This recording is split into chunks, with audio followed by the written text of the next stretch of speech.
Hello, everyone. Just gonna put a little loudness into my space.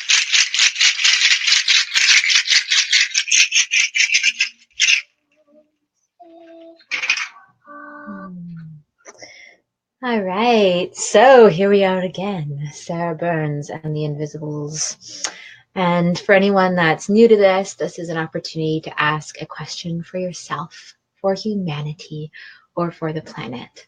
And to know that these questions too can have a lot of universal answers. They can have answers that really speak to those that come to listen. So if you're feeling called for some reason to witness this, then perhaps there's a little nugget of truth in here that's going to help boost you into this beautiful autumn time. So as for me, hello, whoever just popped on. Oh, hey, Donald. Yeah, so for me, just to be quite transparent, I'm about to go traveling tomorrow into the States, and I'm having a lot of interesting churnings in my being. And I've been seeing this journey as an initiation for my inner masculine, and realizing that in life we have these different opportunities to really strengthen and initiate ourselves in different ways. And so usually when those times are coming up, it can feel a little stressful. And so, right now I'm feeling a little bit of anxiety and needing to soften into the trust game. So that's where I'm at. Hello, everyone popping on. And so the first question that I do for anyone that's new to this is a great place. I'm going to pop it on here for you to ask a question for yourself, the planet, or humanity. And feel free to put that in the thread if you have a private message. Oh, hey, Christy. And hello, everyone else that's here. If you've got a private message that you don't want your name associated to, you can send me a private message. So for me, my first question, because I get first question, is I'd like the Invisibles to speak to scarcity consciousness, to speak to what is it when that feeling of scarcity can come up and just like latch onto our momentum, latch onto our hearts, latch onto and pull us down. And for me specifically, feeling like as I'm preparing for this tour and as there's a lot of trust and stepping forward, it's also pulling on my scarcity. Am I enough? Do I have enough money? Is there going to be enough desire for what I'm offering?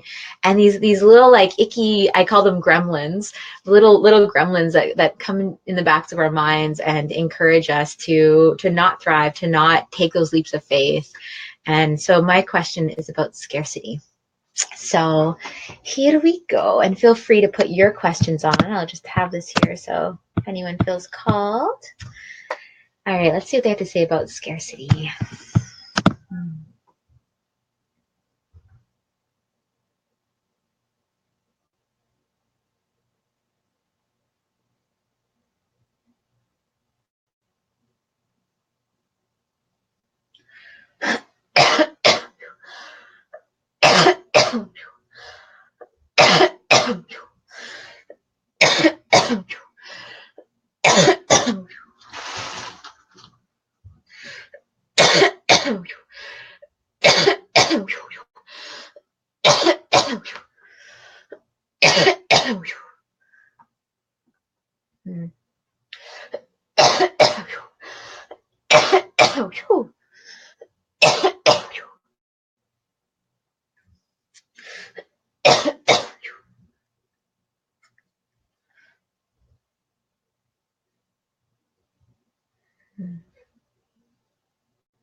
When you turn a corner in your life and you don't know what road you're on, you don't know where that road's going to take you or if that road's a dead end.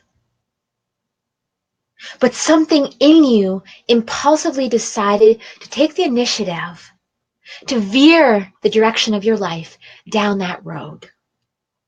Many of you probably understand these moments, these crossroads in life, when you have an opportunity to take a leap of trust in the unknown, but moreover, show and prove to yourself that you're listening to the deep desires and requests of you, right? That can be beyond your comprehension, not necessarily always easily tangible as to what they're here to bring you. But when you take that turn, when you create that decision, you're also allowing yourself to feel what parts of you want to keep going in the direction that you were headed in the first place. Okay? And so in this journey of momentum, you can almost use the symbolism of parts of yourself maybe struggling or maybe, what's that word? Bullheaded. And their goal may be going in one direction, right? To see that you know where you're going, you have your, oh, wait, they're popping out for a second. Okay, wait a second. I think they're just going to change speakers. Here, wait.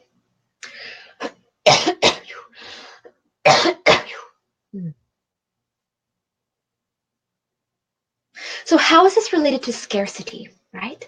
So when we communicate about taking a direction in life that is unknown to you, that is the same momentum that is unknown to you. So you don't know how fast you're going to need to go to get to where you're going. A new direction is headed. How much perseverance you're going to need because it's so unknown. Same thing if you were to have to hold your breath and dive deep for something you see beneath you, something that was lost. These are the same feelings that scarcity consciousness can come up with. That fear that you will not have enough air, you will not have enough stamina, you may not have enough gas in your car, enough fuel in yourself to make the goal that's ahead of you that you've never made before. And then what happens then? What happens if you don't have enough air to reach back to the surface after you've gotten the goal, after you've swam to the bottom, after you've taken that step in your life to reach the destination that you've never reached before? What if you don't have enough gas in your car to return to where you started? So these are just analogies, but when we get to scarcity consciousness in the collective, we're speaking to the parts of the human being that knows what it is to starve, that knows what it is to not have the warmth to survive over a cold, bitter night. That part in humanity that knows what it means to reach that point where you do not have enough sustenance to continue living, right? Or to continue supporting others to live. These are wounds and these are reality, right? It's a primal reality that sometimes there is not enough to survive, okay? Count your blessings, though. As humans, there's a lot more resources that have been cultivated to support you surviving, at least base minimally. Not all beings, blessings to that. But when you get to the scarcity consciousness, a lot of what's happening is there may be some sort of, we want to say migration, but we don't think that's the right word. When it sparks, okay, when that fear or that bottom pit in your stomach clenches, there's not going to be enough money to pay the rent. I'm not going to be able to provide what my children need to really thrive. I don't have enough friends to support me in my endeavors. All these things. When we get to those places, even if it's somewhat petty in comparison to I am going to die if I do not get this oxygen. I am going to die if I cannot reach the surface before my air runs out. The primal being, the ancestors, the biological chemistry and makeup that holds together stories to keep you alive, they get sparked, okay? And in that sparking, in that recognition that there is something that could harm the being, that's when scarcity comes in to support you in surviving, okay? It's a tool that is in place to get the ball rolling, to hopefully get that fire under your ass, right? So allow it to be the initiation into movement and not what creates the block and sacrifice of going forward. Okay, thank you. All right, everyone. So that was about scarcity, and it was inspired by my own knot in my stomach that it's been coming up as I'm preparing for a very big journey tomorrow. So I'm going to look and see what questions we've got. So for anyone popping on, hello. If you want to give a hello so I know who's here. If you haven't already, I would love that because on Be Live, I just see a little number. And how I would do this, so it's questions for yourself, humanity, the planet, and I'm going to go in the order that they have arrived. If you have a private message, feel free to send it to me if you don't want your name attached. So let me just see who's next. All right. So the next person we have is Ayo. Hey, sweetheart. So she says, I'm going to show this for a moment. I've been dreaming a lot about pulling things from my nose. Once it was a red ball, once it was black, and it is always painful cord. I can feel it in my brain, if that makes sense. What do the Inviisbles think this is connected to? Ooh, interesting. I would love to find out. All right. Hmm.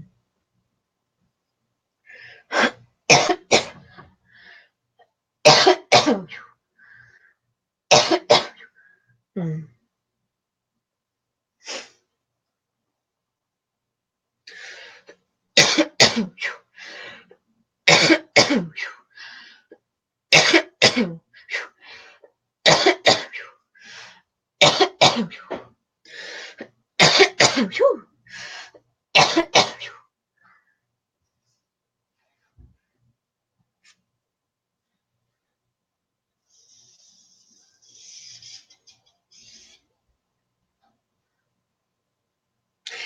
We can't say that this is going to be the easiest answer, but there is something that is not allowing itself to release from your brain as you considered. And how we see this is that there is something latched and almost not quite physical, but close to it, okay? So what this means is that, yes, there is a cord, and so each color represents different things. And so we want you to look into, what does red symbolize to you, right? What is, if there's a color coming out, what is it? Because that color is showing you what's needed or what's connected between the ailment or what's being, how do we describe this? They're they're showing me this image of somebody fishing. So this image of like you're fishing, and so in that journey of fishing, you're kind of fishing inside. So the dream, for anyone popping on, the dream was, pulling something out. It's like red, or one night red coming out of the nose. Let's see, and then once a red ball, and once it was black. And so they're kind of showing me that there's something that is like lodged in your psyche, so something that's lodged in your thought process, and that you're ready to get it out, right? But that each time that it's coming out, let me just check a little more.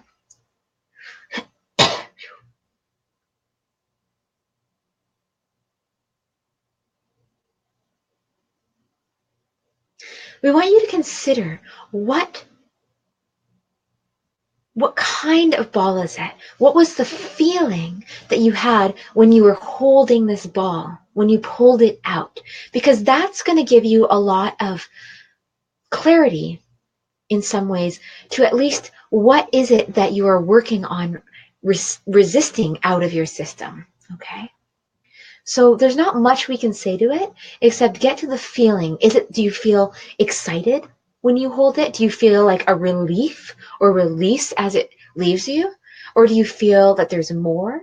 Perhaps the black is also showing that there's a cycle, there is a releasing that's happening, and it's changing its form, but it's coming out each time. So we want you to experience, because when you get into the feeling of any dreams, this is for anyone, no matter how obscure the imagery is, drop into the feeling, because the feeling is your deep knowing as to what is this symbolism is for you, okay? And then from that, you can unwrap the rest of it. Thank you. All right, my dear. Sorry, didn't have much to say about that, but fascinating. My first thing was it made me think of Egypt and like in Egypt when they would pull the brain out of the nose for some reason, and that was this part of the holy process of turning them into sarcophaguses. You're welcome, my dear. All right, so next.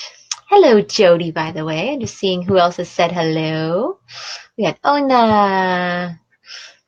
Anyone else? All right, so the next question we have is from Jody Ross, and she says, may I please receive a message regarding which gifts I should focus on? Oh, wait, sorry. We actually got Sun first. So we're gonna do Sun, and so Sun, my dear Francesca, is any guidance about rebuilding my farmhouse? Ooh, yes, let's see. I've actually been contemplating that too. My grandmother has 250 acres of land, and she's getting old, and so the curious of what's going to happen, what do you do with that and the old farmhouse, and like bringing and restoring life to it, or how do you honor what's already there? Those are good questions. All right.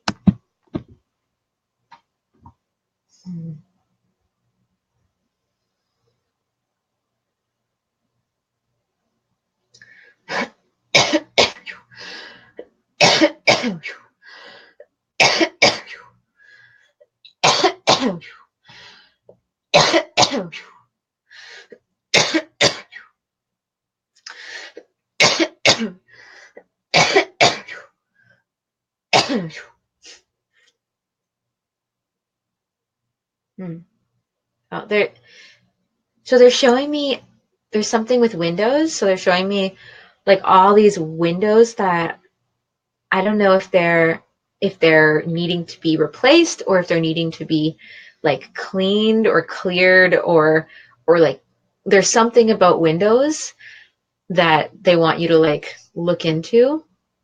Or maybe I'm kind of seeing like there's something about like letting more light in, or I'm seeing like this big, let's see how they describe it.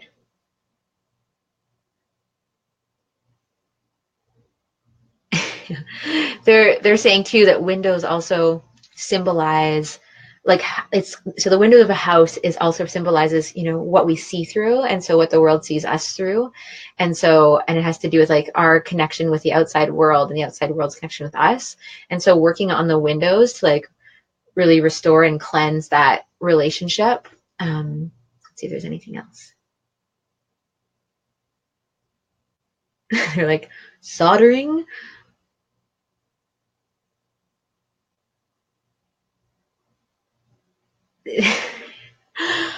They're kind of showing me this image, and this is not necessarily rebuilding the farmhouse, but they're showing me this image of like it's some sort of metal sculpture, or like I don't know if it's like making like a guardian or some sort of like metal or like fixing something. There's like this dark metal something that they're showing me.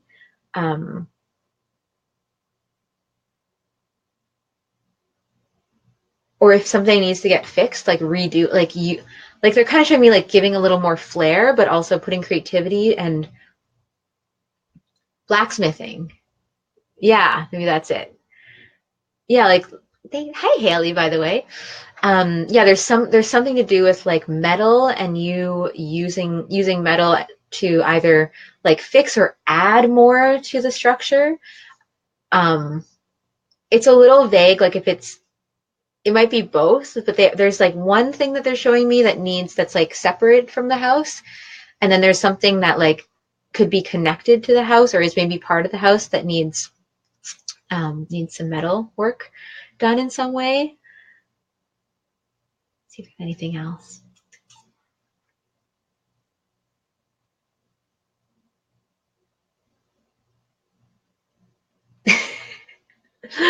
They're saying jigsaw puzzle. So I'm wondering if they mean, maybe it'd just be like just realizing that, this is a puzzle and there's a lot of pieces that are going to have to be put together to make it work, but, one piece at a time.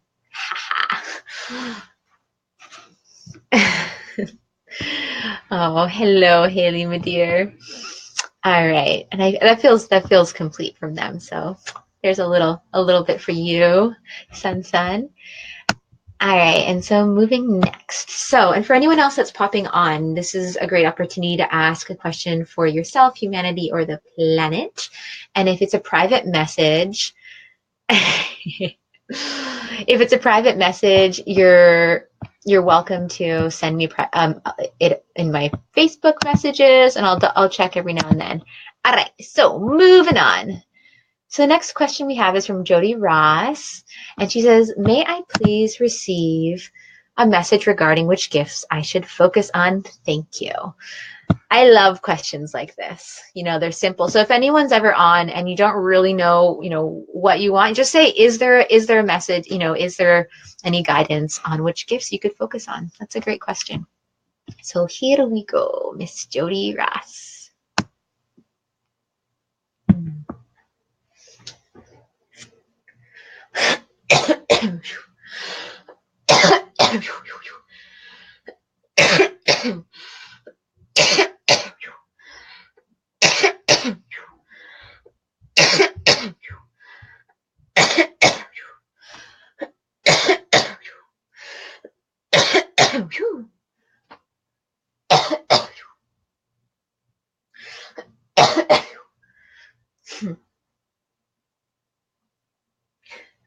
It's like so loud. They're like, camaraderie. But I'm going to get more into it.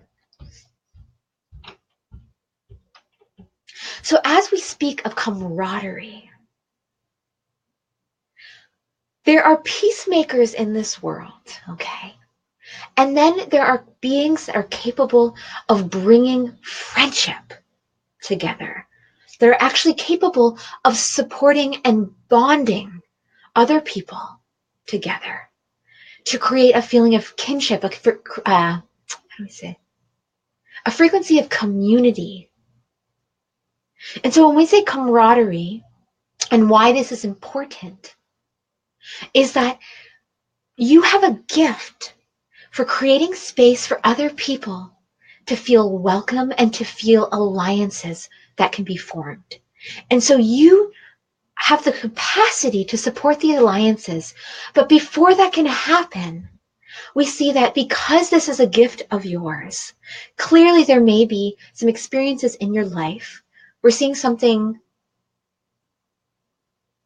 they're showing me like 17 or 19, maybe. I don't know if it was years ago or how old you were. And then they're showing me something about, well, they're saying like Elohim, which is a sect of angelic order, I believe. So I'm wondering, I wonder what the pieces are. I think they're trying to bridge together.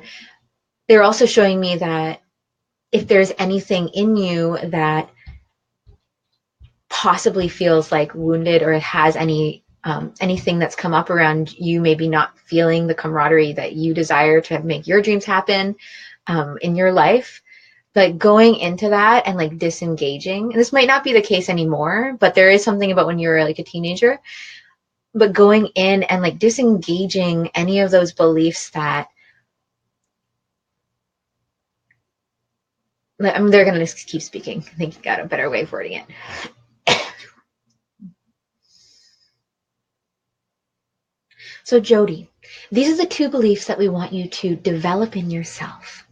I allow my unique gift and talent towards blending and co-creating with others be the foundation of how I support my gifts in the world. Another way of saying this is, I choose to become fully alive in my capacity to bring not only myself into situations that are healing and restorative for myself and the planet, but also to bring others into situations and dynamics that lift their own unique potential up. So when we say this, we want you to really go into what are ways that you can bring people together, that you can bring ideas together. It may not necessarily always be in the physical through, having gatherings or starting a collective or open, there's something there. It could be possibly online, but there is something that you have to bring people together to create a sense of camaraderie and alliance-ship that's going to actually be imperative to your other deeper dreams coming to the surface. Because you need that crew, but you need to be able to have a crew that is there to support one another, okay?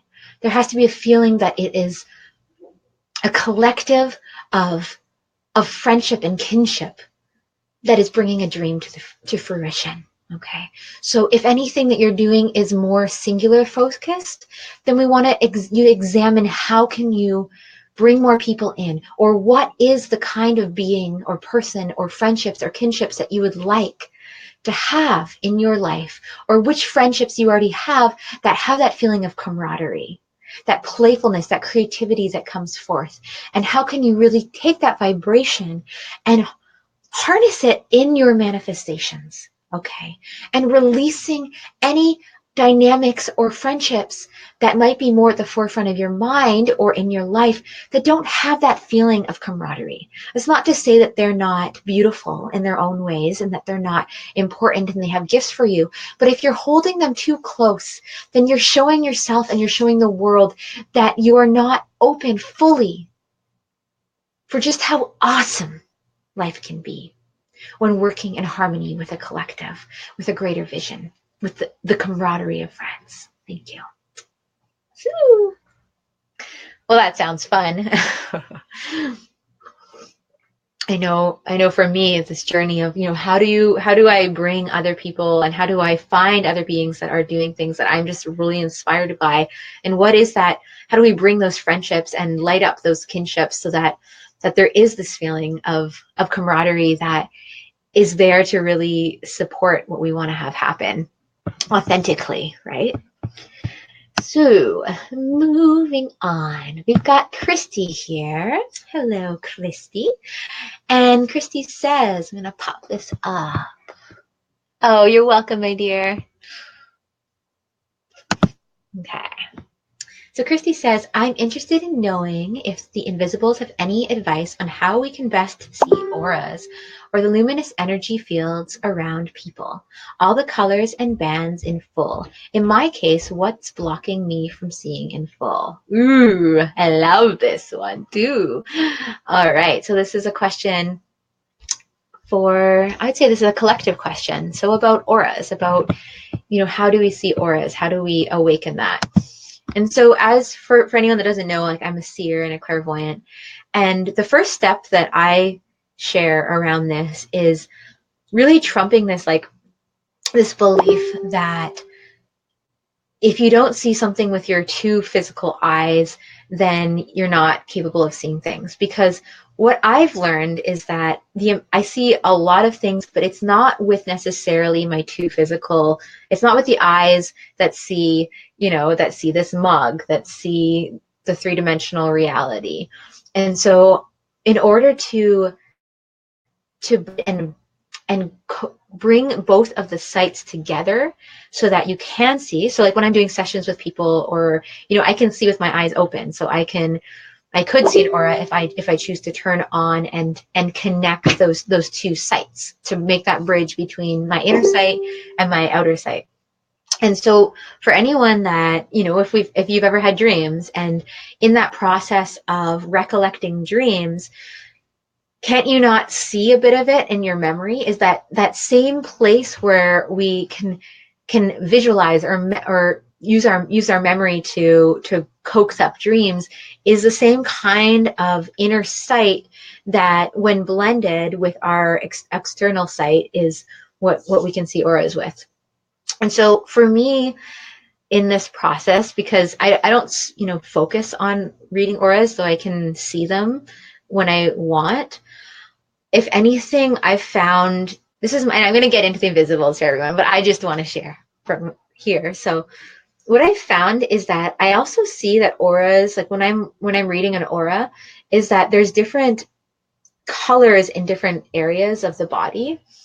And so depending on, what's happening, like maybe if there is something or a block around the heart or circulation, then in front of that, so maybe over here, there might be like a darker shade of color, and maybe a dark red, or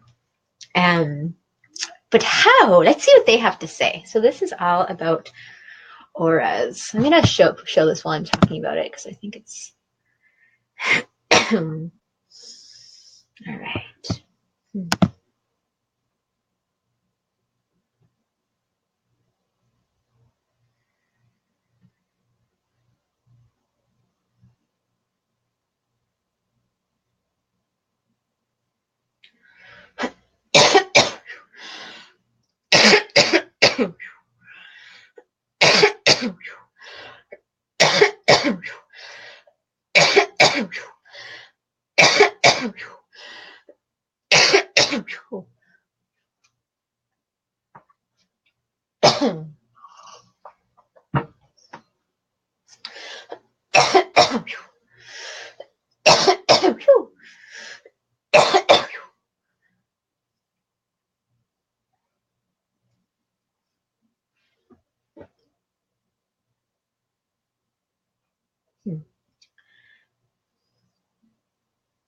So a fun exercise that we've seen beneficial to those that explore it is, if you're desiring to see auras, if you're desiring to bring the energetic component of existence to the forefront of your mind's eye, then part of that is to play with light itself, right? Because auras are within the light spectrum, but within an energetic light spectrum that exists.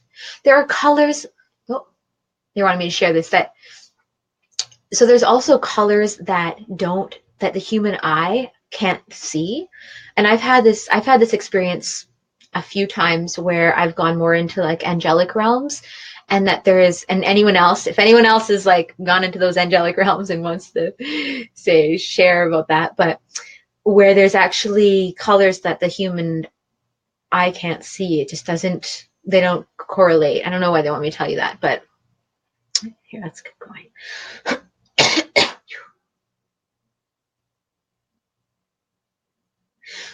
So the exercise is, find a friend or a willing participant, hopefully your friend, to sit in front of you or stand in front of you in a room. And we want this room to have some good lights that you can turn on and off, okay? And so get them to stand in front of you and close your eyes and turn on the light and turn off the light, okay?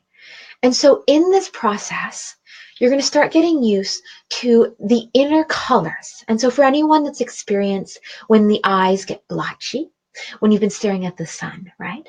There are these inner dialogue of colors that you can experience on your inner eye. So we're going to play with this. So closing your eyes. Oh, okay, I'm going to describe it for them because they're, okay. So what they're showing me is they're showing me these two different ways that you can play with it. So closing your eyes and putting a light actually like right up front to you and turning it on and off and on and off. And then in the dark, having the person in the dark and then look at them. So your eyes have kind of been like, I mean, you could also do it with your eyes open. That might be a little more intense, but look at your friend in the dark and start getting comfortable with, like, in that process. You can also do it with the sun. That's probably a lot easier. Like, not necessarily like, I mean, unless it's got to be sun gazing. I'm not saying go look at the sun right now, but if you're sun gazing at that sweet hour where you can stare into the sun right before it crests the horizon, you can also do it that way, which might be an extra cool experiment. But that looking at the person sitting down after you've had the lights flashing in your eyes in the dark, and just allowing those splotches, allowing the light to naturally show itself on their body. And, it might take some time to get used to it, but experimenting with being able to focus. And so what I've learned too, and I've had some experiences sun gazing where I was like, oh, this is just happening because of the sun. But then when I learned, wait, I can actually focus what I'm seeing. So whatever this color is in the corner of my eye, like I'm gonna, like, without holding on to it, because if you try to like if you try to really grasp at it, they can just kind of flow away. But just lightly, gently focusing on the colors that start appearing on your friend from that extra light exercise. And that's the first thing that they wanted to share with you. So I think that's a cool suggestion about seeing auras. I'm gonna try it out. I wonder if, like, anyways, so anyone, get back to me if you have some good experiences with that. So that's for you and everyone else. So the next question that we have, hello, if anyone else has popped on in the meantime. Oh, we've got Scott here. Hey, Scott and Lena. All right, so we've got the next question. We've got Alvina. Hi, sweetie. So the next question we have is from Ona.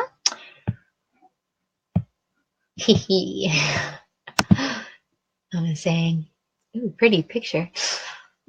I'm wondering about this man and I.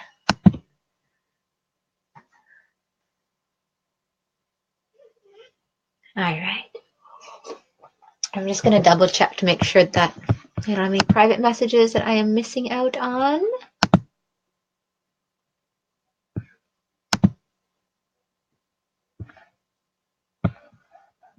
Okay, there's one private one that came through. Okay, but that came through a little later. All right, perfect. So here we go. So this is for you, Ona. Wondering about this man and I.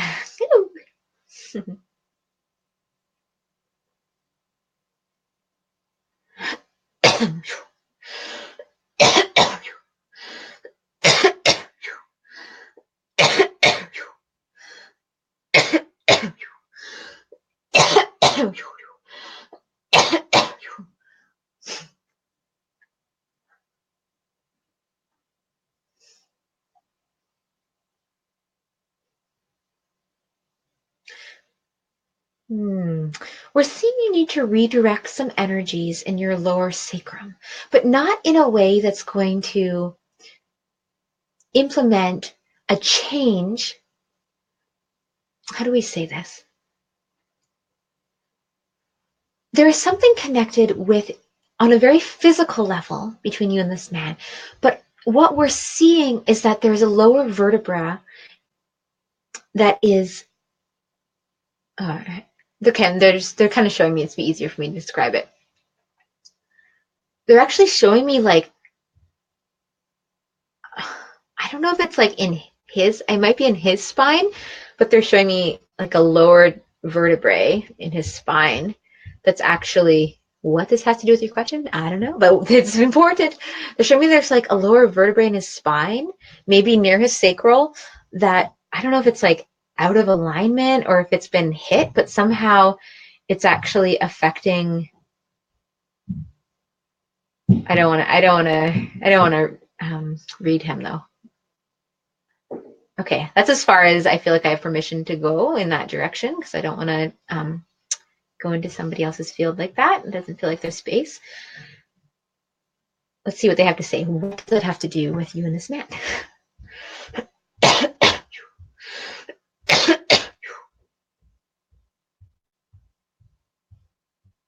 So what we're getting at is that sometimes in life, there are situations or dynamics that are actually a result of a misalignment in anatomy.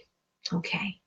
And this can be changed. This doesn't mean that it has something to do with your own fault or not being a good match or having too many excuses as why not to develop or deepen into something more sustainable.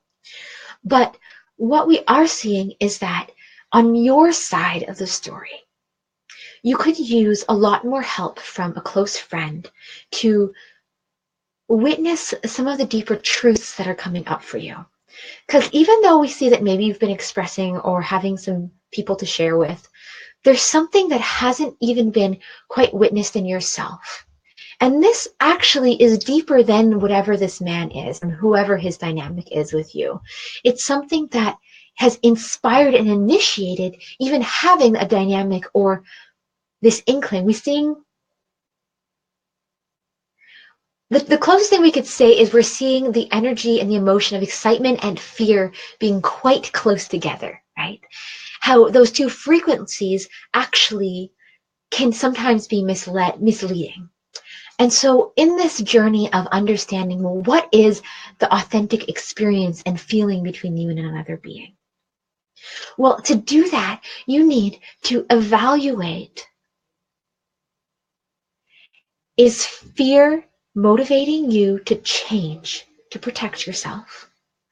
Or is fear actually just a byproduct of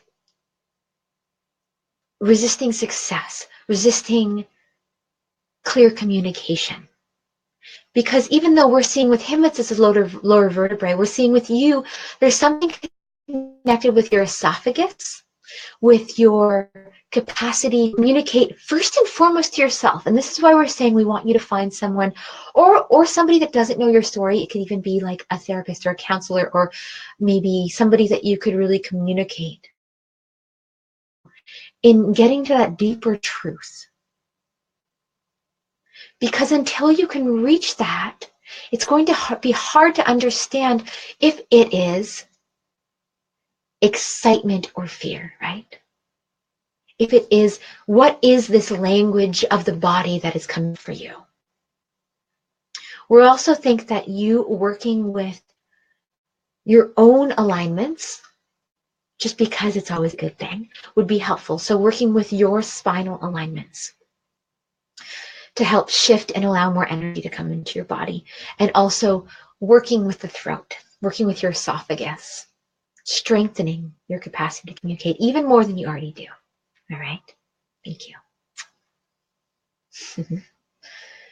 All right, my dear, that was for you.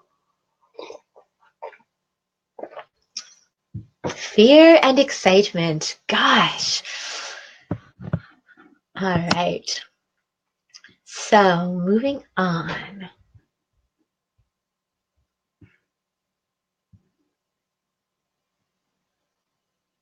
All right. So the next question we have is going to pop on here. Is a private message, so I'm not going to say who it's from, but you know who you are. And this goes for anyone else popping on. If you have a question, I should actually put this on for a moment. Oh, it's probably your lower vertebrae. Okay. And so, I mean, when I, just to finish up actually, if it is your lower vertebrae, and that's something that, like, when I'm reading, when I'm seeing like this, like, because I was like, oh, is it between you or him? It makes me think that maybe there's also like an energetic cord from your lower vertebrae to him because of that, like in the soul plane, it's like hard to discern. So that would be something to investigate. So for anyone else that's here, you know, when with working with like energetic cords, they can affect, you know, if they're deep, they can actually like affect our physical body. So they can, you know, not to say, like, I forgot to say this at the beginning. So the rules of coming on to Saera and the Invisibles are believe it, receive it, leave it, or lend it. So if anything that that comes up that I say, that the Invisibles, you know, say through me, you know, feels like it's a gem to you, feels like there's something in it that's really important for you to hear and take action on and, you know, motivate into your life, then please take it and use it. If there's something that doesn't resonate, you know, please leave it. If it's not for you, then you don't need to take it on. If there's something, and then what lending is so lending is when if something is said that is, you can feel it starting to like churn or stir something up in you, but you don't quite have the foundation or the support to really move through whatever that's about to come up, or you need to sit on it for a little bit before you like go through this big unraveling process, then you can lend it. And so lending, I see it as putting like a vibrational, encapsulating the vibration or the teaching in energy, and then sending it down, visualizing it into the earth, and then returning to it when you need it another day. So that's the basic rules. Forgot to say that earlier. But just to finish up with you, Ona, and just with energetic cords. So it'd be interesting to, and that'd be your own investigation, but if there is a cord between your lower vertebrae and him, so if your body's actually being affected in that spot. And if so, you know, feeling into, is that healthy for you? If you want to like reestablish. So I'm a firm believer of like reestablishing energetic cords. I mean, I've done it with my husband even, but that process of, you know, if there is a cord that needs to be shifted. So when we create cords, in my belief, in my experience, when we create cords between beloveds and other relationships, where they land, okay? So they might land in certain areas of the body, and that usually is connected with the lesson or the great lesson that your union is actually like working on and building towards. So some might be the heart, some might be the lungs for grief, you know, the spine, and that can be like possibly support. I'm not sure. Each person's unique, but that when we learn these lessons and it's time to like reestablish the cord, where it's like, okay, I'm actually done having this as our main energetic story, where that lands, then you can go through a process of like, if the cord is still healthy and is important and is creating that bonding and that that level of intimacy that energetic cords do, which is the beauty of them, is really having that psychic connection, then, you know, reestablishing, well, how do I shift this into something that's healthier for me, that's not harming my body? All right, so the next one is the private message.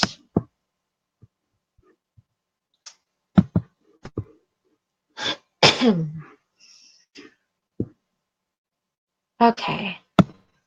Friend, can you help me with some guidance? Or so that was in.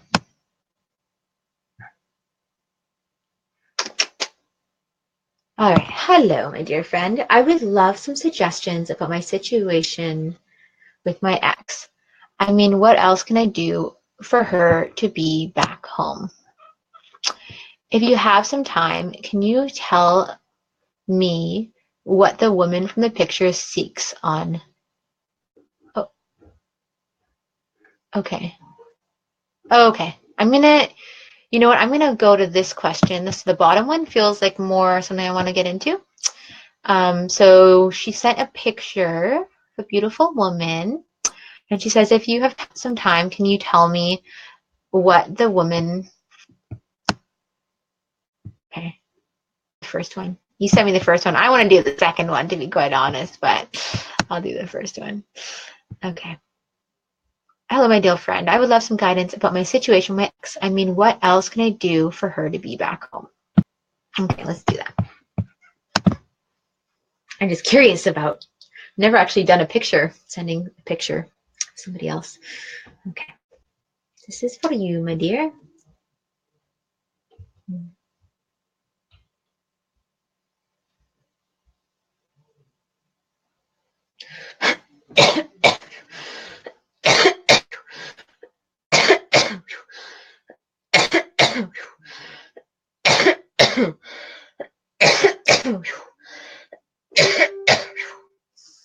Oh, before I go in.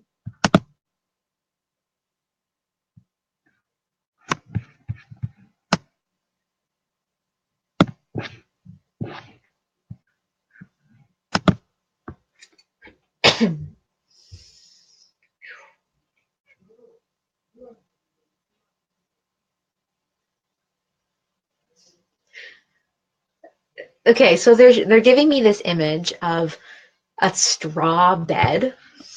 Um,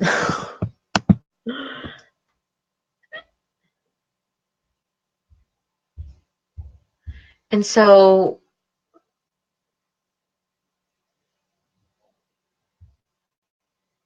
I feel like there's something that they're pulling at with perhaps,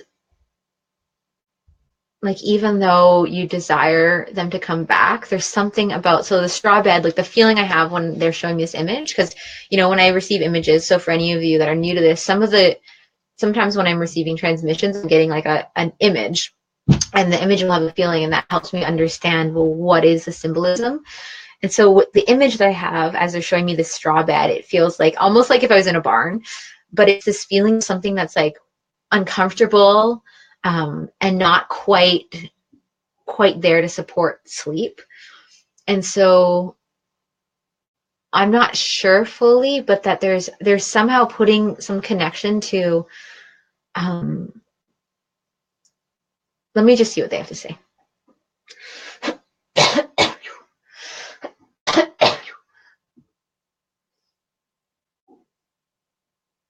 In order to evaluate the success of the actions you're taking in life, it's important to realize, are you actually creating the container and the space that's really a vibrational match for what you seek?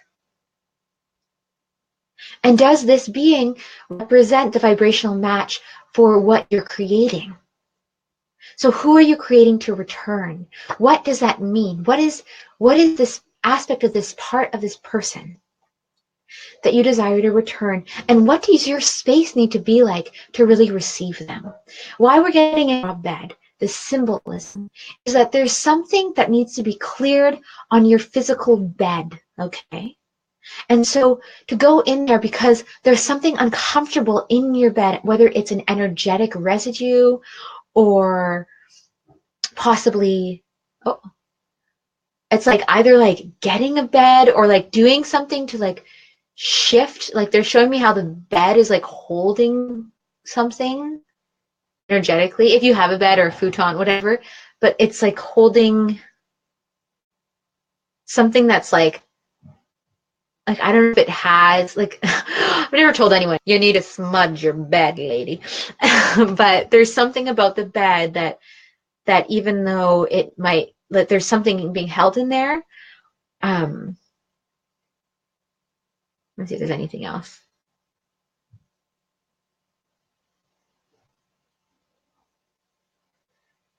I'm just hearing like keeping clear with your agenda. So being like, you know, continuing to keep clear with like, what is the reason for them returning? And, you know,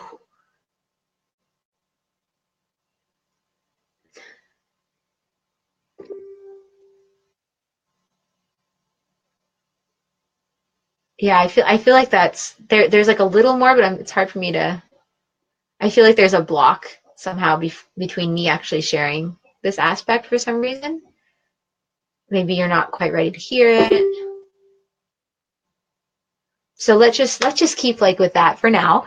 So working on your bed, on the physical bed, and clearing that, or getting a new bed. Why not? Making it extra comfy for yourself. Maybe working in your bedroom too, like possibly shifting your bedroom space up. Maybe moving things around. Like there's something about the bed and the bedroom that's important. All right. There you go, my dear. So moving on. Hello, everyone, by the way. Anyone new that's popping on? Welcome to Saera Burns and the Inviibles. an oracle hour here on Facebook Live. Colin from Salt Spring Island. I'm about to head out on a beautiful journey and tour traveling down the west coast of the States. I'm going to be in Portland, Olympia, Mount Shasta, Santa Cruz tomorrow. So the Inviisbles, actually, the next ones, it's going to be a fascinating experience figuring out how and where I'm going to do these live transmissions, but I do intend on doing them on my trip. So this is the last time for a little bit, assuming all goes well at the border and I can enter into the States, that I'll be in this room. So we're going to go on a tour. We're going to go on a trip next time. So the next question.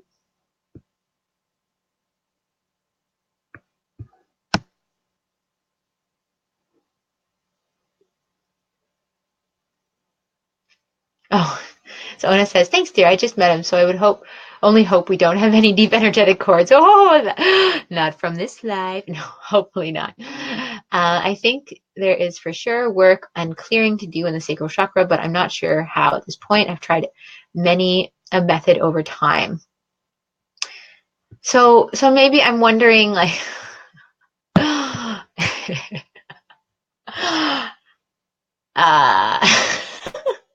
I don't know if my pondering is very PG. I'm just seeing, like, I just had this image for you in, like, the lower vertebrae and your sacral chakra. I'm like, I don't know, maybe you just gotta really just get that back in alignment. Okay, so moving on, we've got Albina. Is it Albina? Are you still here, hon? Albina or Albina? So she says,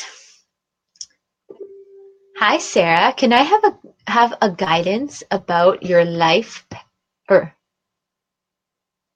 about your life path? Oh, you mean your life path? I was like, oh yeah, you want to know about my life path? All right. Oh. All right. So this is about your life path, my dear, not my life path, which hopefully is doing great. And also for anyone popping on, we actually I think we'll have enough for at least everyone that's already posted. So we've got enough time for Albina, who's happening now in a moment, and then we've got enough time for Scott, and then we've got room after that probably for one more question just to get clear. So if anyone that's popping on and wants to make sure that they get a chance to ask a question. I didn't share this a bunch all over the place because I was feeling delicate today. And last time I had so many people, it was a little overwhelming. So I kept it small. So thanks everyone who remembered to pop on. So this is for you, my dear, about your life, guidance about your life path. This is not for Albina.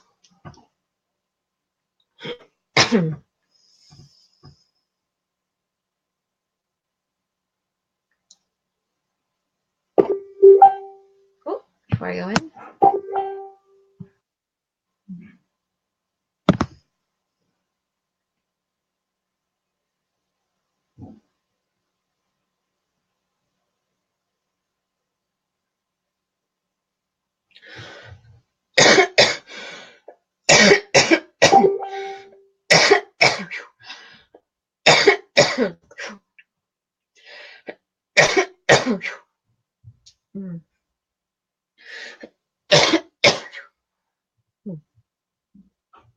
They want me to check in. Do you smoke, my dear, or have you smoked in the past?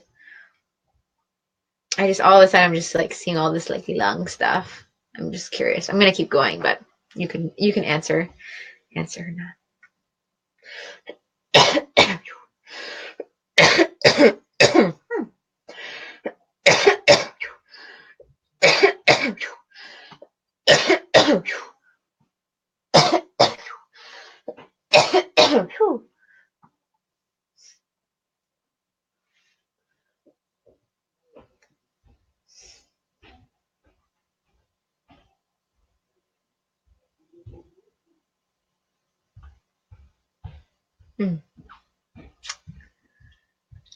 I'm hearing this song that's like, hold on, hold on, hold on.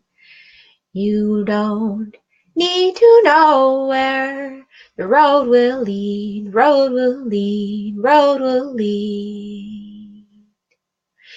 Hold on, you don't need to know where the road will lead, hold on. But I'm still going to give them suggestions.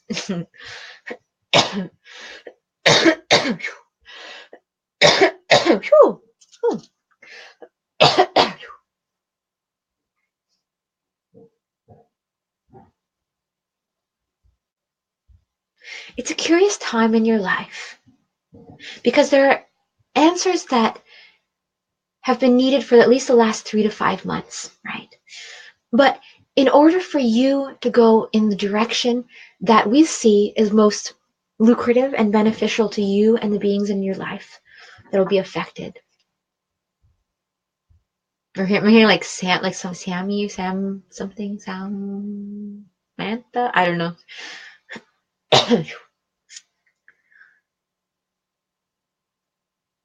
Is you need to leave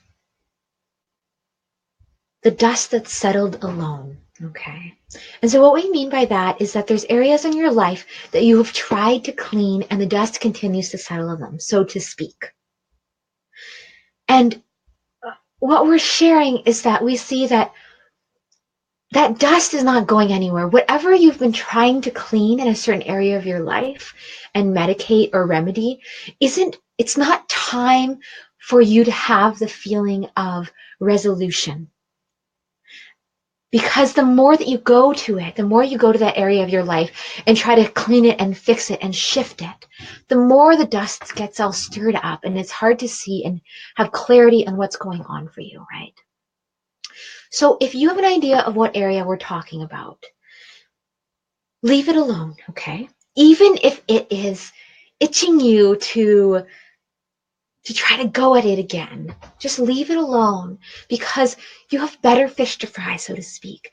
And that as you actually get forward, as you move forward into what's needed of you and what you're blossoming into, who you're blossoming into again, then those pieces are going to make more sense and you'll be able to address it in a new way.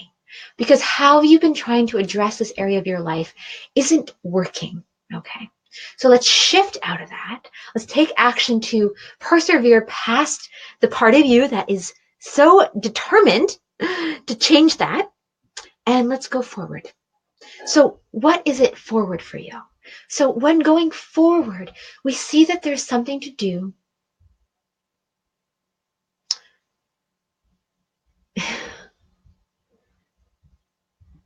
They're showing me that they're showing me the symbolism of a ladder and how, let's see if I can understand what they're saying.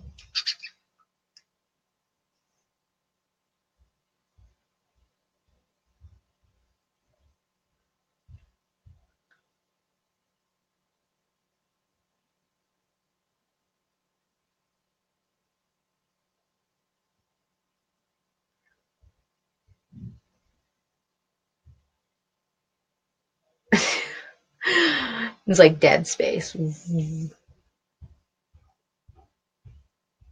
Huh. I'm wondering if you have something energetically, like, it's interesting, like, I was about to read you, like, all of a sudden I was just seeing, like this dead space, like, no information, like a block. Like, almost like if I was... So I'm wondering, I'm more interested as, like, what is this? And how this might be affecting you in your life, because it feels like yeah, it's hard to access. Huh. Not that we're gonna get into a huge healing session right now, but I want to let's get to this, whatever this blank space is, because I feel like this is very important in relation to where you're going. Okay. If I have access, maybe I should ask you. So, my dear, do I have? No, never. Okay, great. About your lungs. I mean, the other thing with lungs is they can be grief in Chinese. So, Albina, my question for you is: do I have permission to explore a bit of what this block is? I feel like I want to honor you by asking your permission, because it feels like protective, and maybe it's something we could do a private session with if your instincts are feeling no. But in order to actually get further, I feel like we need to get past whatever this block is. Okay, permission granted, Sarah. Great. Okay.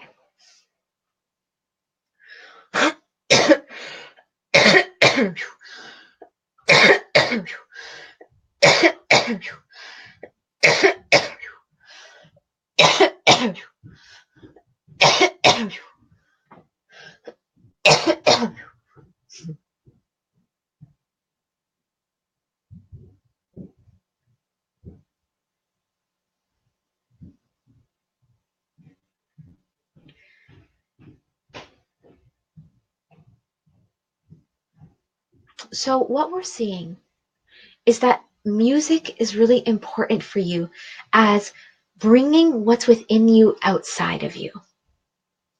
That there is a well of beauty that heals you from the inside out through music. Okay. Through song, not quite this. I'm seeing like this image of you like humming, and like there's so almost, yeah, like they're showing me that in your being there's this need to like, it's kind of complex what they're showing me, but they're showing me like through humming and like sound, using sound to possibly like move things out of your system energetically as like a gentler approach. I don't know if you've been exploring with different healing modalities, but that there's something that like using tone and sound, and maybe like getting other sound tools to help you with that, like things that, like, I mean, tuning forks are really good at like vibrationally feeling that, but they're showing me that your capacity to bring sound as like a way of like clearing your system is really important to strengthen. um I don't know if you how you feel about that, but they're also showing me like some of these sounds can be really like it doesn't have to be this beautiful angelic choir experience, but that there's something about you using sounds to also like free up your hair. What's going on here? um you're doing a lot of chakra healing with, I'm guessing you're saying sound. I see sound. Okay, good. We'll continue, because yeah, there's those sounds are really important, and it might get to the point where you're actually able to support others in using sound, is kind of the feeling I have. But first, in your process of working with sound, and they really are like encouraging the like awkward sounds too. Like sometimes sounds that need to come out might be like really like deep, and like when you get to the more guttural part, and then sometimes they're higher. But as you're developing your capacity to have your tonal range and have access to the different sounds, it's actually going to help you first and foremost with yourself, and then, you know, if that is a direction that you feel called to go in, like supporting other people and moving through sounding themselves. But yeah, so you're already doing it, so you're on the good track, my dear. So continue with that. Continue strengthening your capacity to use sound, and building that reservoir, your own internal orchestra, because it's going to come in handy. I mean, how it's going to come in handy, like they're also showing me that it's not like that what you've experienced, like the tools that you've given are helpful, but that there's a new like way of bringing this gift or this you're cultivating to the world, and that's going to come over time. So how that's like how that can either be like integrated into already what you're doing, or like working with children, I don't know, there's a new way that's going to come if you choose to. So I'm going to leave it at that. All right, that was for you, my dear. Sounds wonderful, said Scott. I mean, everyone, if anyone wants to release any sound right now, I feel like maybe we'll have a sound moment. Just because I got some sounds in me that would like to release. I'm thinking, for me, this is a tool that I use to like release as like an external loud sound. You get really loud.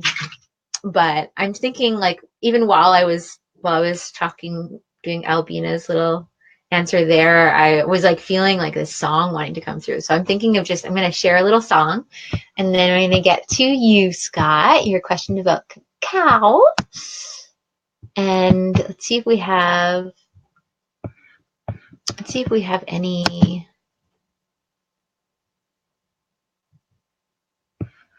Okay.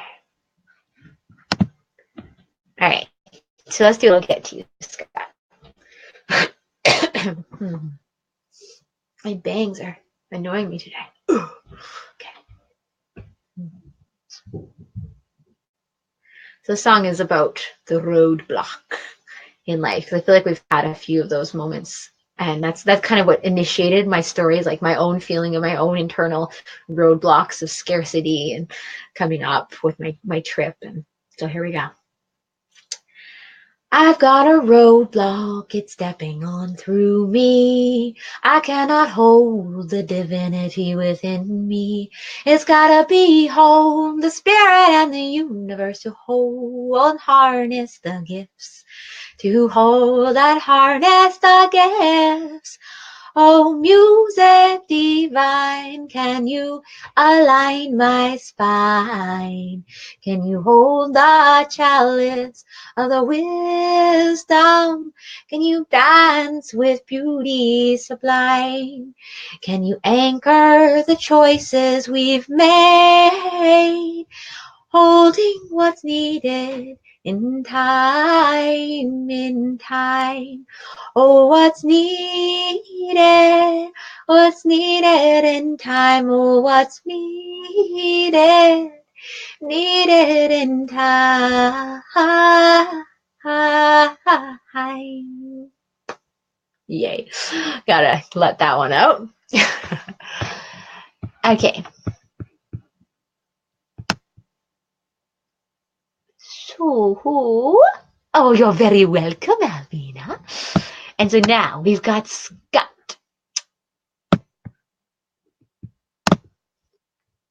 So Scott's question, I feel a call to participate and maybe even facilitate in cacao ceremonies. Would the Inviisbles have any insight into this? All right. Well, I know recently I've actually was initiated a bit into some more like deeper layers of cacao, and it's such a journey. It's, for me as somebody who is deeply passionate about ceremony and holding collective intentional space where we get to drop into prayer, where we get to feel the presence of being present with one another. And I feel cacao ceremonies are a lot about that, is really just an opportunity to, the cacao itself is a sacrament. It's the physical body of prayer. Cacao Madre, she's an amazing facilitator of expression and the heart and the opening. And so in that process too of facilitating, it's really important to like drop into, well, what kind of container do you feel called to hold? Because there's so many different ways of bringing people together in sacred space, and And so really, really delving into, do you want to go and actually train? Like, do you want to go to Ecuador or Chile or like, Costa Rica and go into more of the lineage of that work? That's like one direction. If you really want to, if you want to do that kind of like root lineage work, of course people do travel, but for me, I used to learning lots myself. Great. Yeah. It's a thing now. There's a lot of cacao around. I feel like I'm invited to cacao ceremonies like every other week, from different people. And I just sat with a grandmother that was passing through a beautiful cacao ceremony with a bunch of ladies. So, as you're learning, as you're figuring out, like with any ceremony holding, realizing that your authentic expression is a very important ingredient, that there is lineage to everything that must be honored. But, what is it that you bring? Like, what is it? Like, do you bring music as well? Like, what are your offerings that could also be blended in? Or, is there space for other people involved? Like, would you like to create more of like, I've been at cacao ceremonies that are really beautifully done with like a group of beings that come and serve and they have somebody that's smudging and cleansing, and then you have somebody that's brewing, and it can create like a bit of a community experience. But let's see what the Inviisbles have to say about that. And I'm guessing, it looks like since we didn't have any other questions after him, and so I'm going to just pop off after Scott because it is getting tight and I do need to get my daughter today. So let's see what the Inviisbles have to say about your connection and your desire to facilitate in cacao ceremonies. This is for you, Scott. Oh, I was thinking of getting authentic cacao from the source. Definitely. I mean, that's a great way to start, is honoring the lineage that way, really like tangibly supporting the culture. There's a lot of there's a lot of different, I can think of some people I know that work really are in deep connection with some really great communities out there that distribute cacao to support the villages. So maybe I'll send you some of their names. You probably already have some ideas. All right, here we go. So this is for cacao for Scott and all the people that will participate.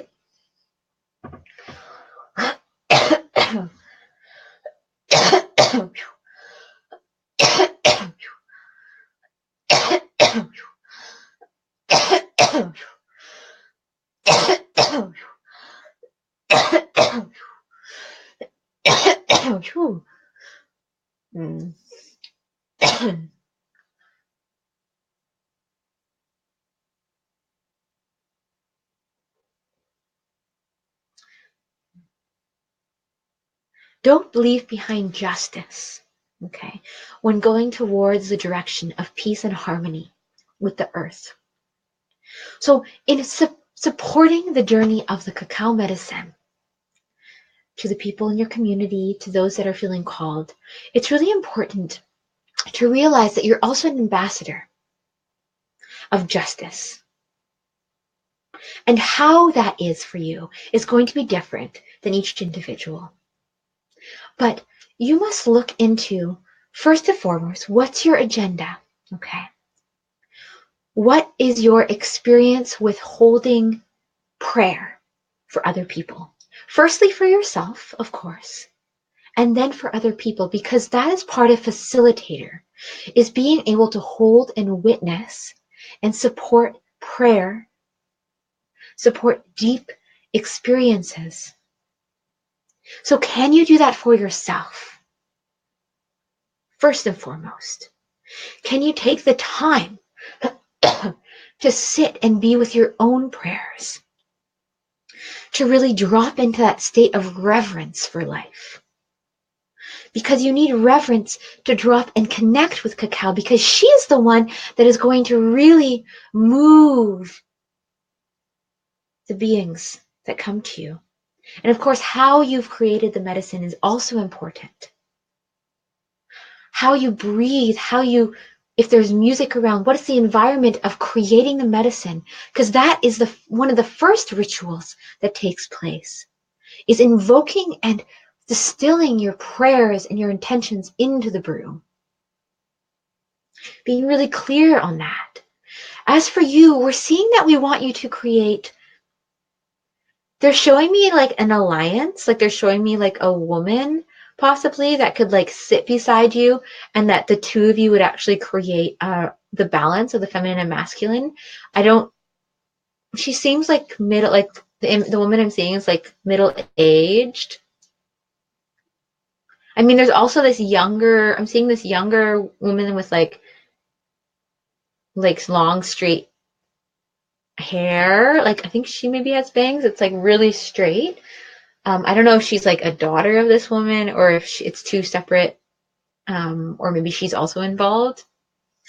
I mean, believe it, receive it, leave it, or lend it. These are just beings I'm seeing, but that it feels like you having a feminine support network when serving would be really beneficial and would really help make it work extra well. So that's the main is, I don't know if you have anyone in mind, but that would be something to experiment and explore. Is would you be open to, exploring serving with somebody else? Or maybe it also means you sitting with I'm seeing you beside another woman, so maybe it could also be, maybe like you asking to assist in cacao ceremonies that are already happening with a woman. That's also a potential. But I do see like I see you serving, like I see you with like a big ladle and like sitting and being like in this reverent honoring. So that's a little bit into your question.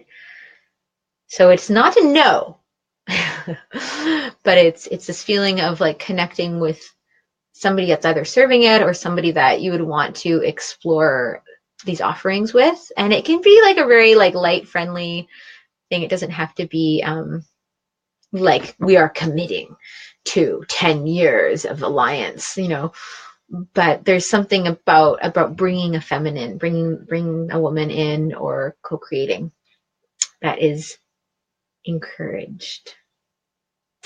So that was for you, Scott. Blessings on your journey working with the Dark Mother cacao. And as for everyone else that's here, it's actually everyone that's here is really relaxed. Interesting about bringing the feminine aspect, he says. The cacao ceremony. Cool. Yeah. I mean, experiment, who knows, this might also just be like me, like sometimes I just see through time. It might be like maybe in like a few years, this woman is going to come in, or maybe you have an idea, but. So everyone, thank you so much for sharing this space and this time and receiving these transmissions and holding this wisdom together. I like to think of it as like needed wisdom, is like creating space and opportunity for like, is there wisdom that's needed? Is there any way that I can support that wisdom in any way? Because I believe that wisdom is a very powerful tool, and especially what we do with it. And so if there's anything that's come up today that is really inspiring or intriguing you or bringing you into Alira Moon. Oh, Alira, you just popped on right as I was about to get off, but let's see. It's a little tight. Oh, so close. Let me see if I can do let me see if I have anything quick for you, because I got to go get Alila, my daughter, at the bus in like 4 minutes. Okay, let's do a quick one. Okay, this is a quick one. Okay. So, Alira Moon, my business life is a bit weak and wondering where I should be focusing my energy. Okay. Oh, you're welcome, my dear. We'll get you in. I felt like there was one space. Oh, you're welcome, Donald. Oh, I think I just...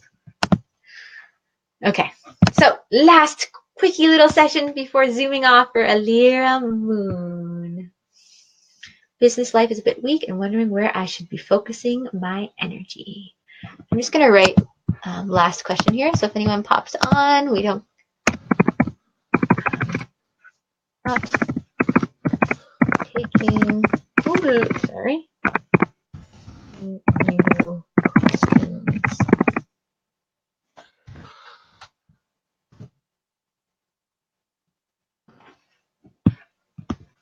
Here you go, Alira.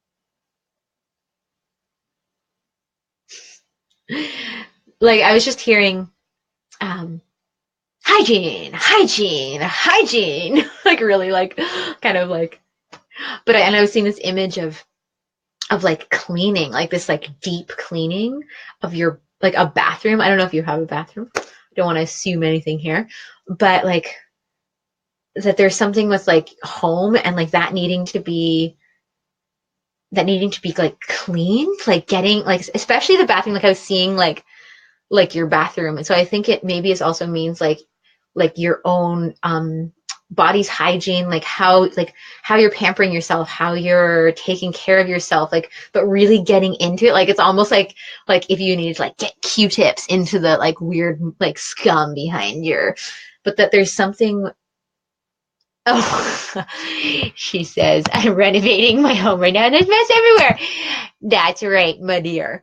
So they're showing me like that is really affecting your, that's, it's all kind of a microcosm that chaos in the physical plane is like affecting other areas of your life. And so whatever you can do, like even if it's like you have like the bathroom and you can like clean the bathroom and clean your body and just keep on that. But doing something on a physical plane is important because that's going to start shifting things and help you feel that you're more capable of holding other things if you can hold your own physical plane together. Of course, renovation is crazy.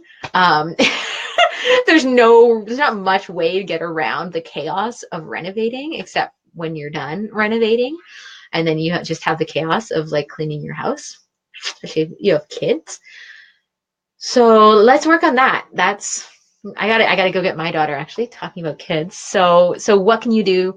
What is a tangible way of cleaning what you can clean in a really good way? And like even setting the intention, you could say like, you know what, I can't clean the whole house, but I'm intending that like whatever this energy is that's feeling stuck or stagnant in my life, like I am cleaning it now and I'm using this and how I treat this room or this my bathroom as a manifestation of that.